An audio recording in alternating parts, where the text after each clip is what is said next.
This is spiritual warfare. Now, I'm going to need you guys to do me a favor. If you can go and grab a glass of water, preferably an ice cold glass, because this message has a kick to it. It's a little spicy. Your focus, your attention, your awareness is the most valuable asset that you have. It is your energy.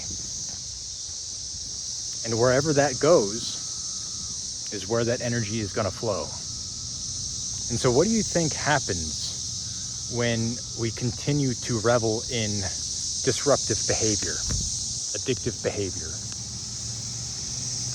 lustful behavior? We are providing principalities, wickedness in high places, our valuable life force that belongs to God. See, when we're born, we have an entirely pure nature about us as children. It is only through the corruption that we experience in our environment as we grow older and partake in that corruption becomes a part of us. And so in order to dissolve that corruption, we must get back to our pure, innocent, childlike nature. And that's not necessarily through going to a specific place at a specific time during the week.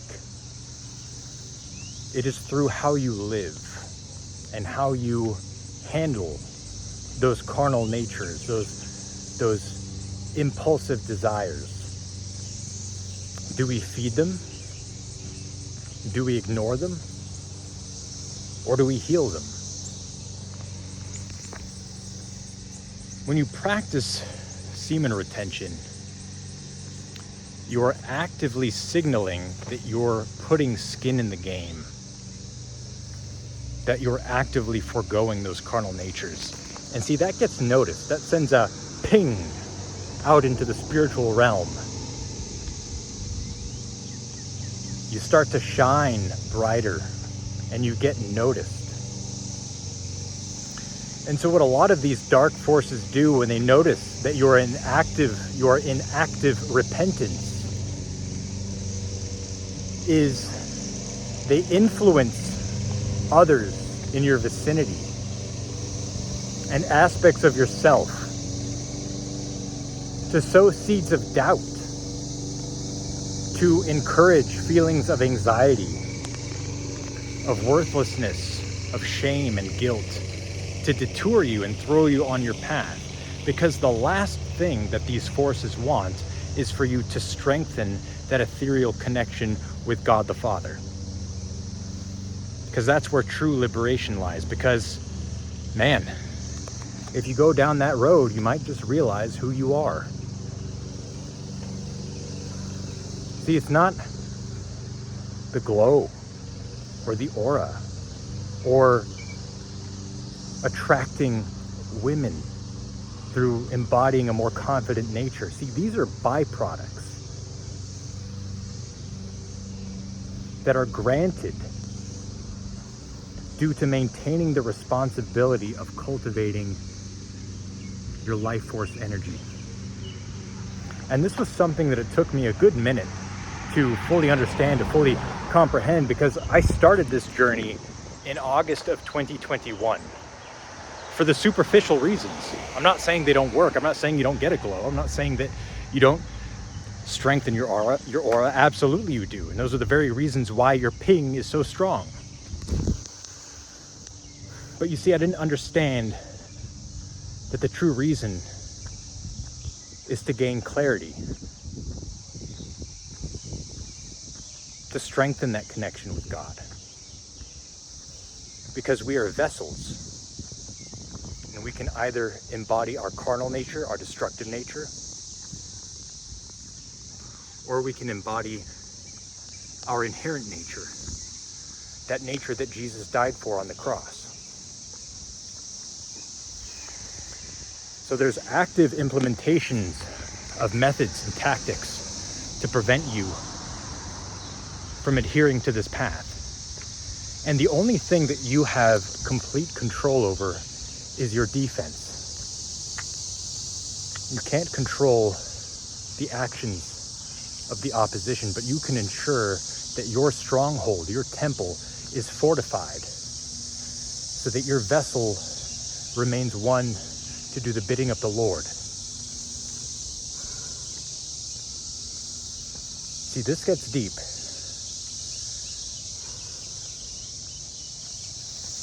We are all capable of incredible good and incredible evil. We are all saturated in this reality. We breathe the same air as heroes and tyrants. But it is up to you to decide which one it is that you wish to embody.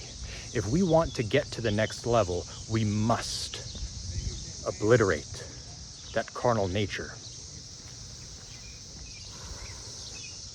Cease the distractions. Do not entertain thoughts of doubt. Do not entertain thoughts of shame, of guilt, of fear.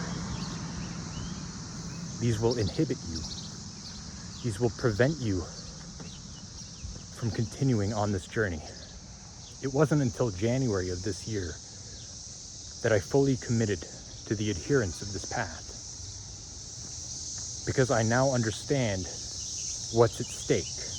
The soul is at stake. I do not fear coming out and putting this message on YouTube.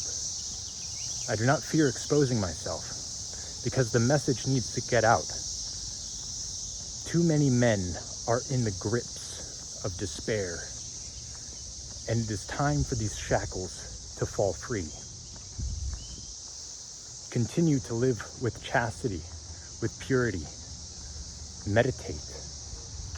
Dissolve the distractions.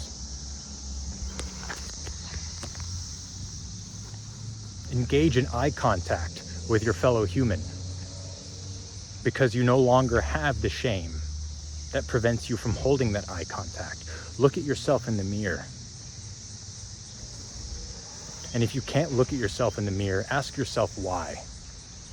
Because it's time to fix it. I pray that the Lord thy God, hallowed be his name, cover you with a hedge of his protection, that he break any bonds with any Jezebel, succubi, or lustful spirits, so that you may rest in his presence and his presence alone. Thank you for watching. God bless, and may peace be with you.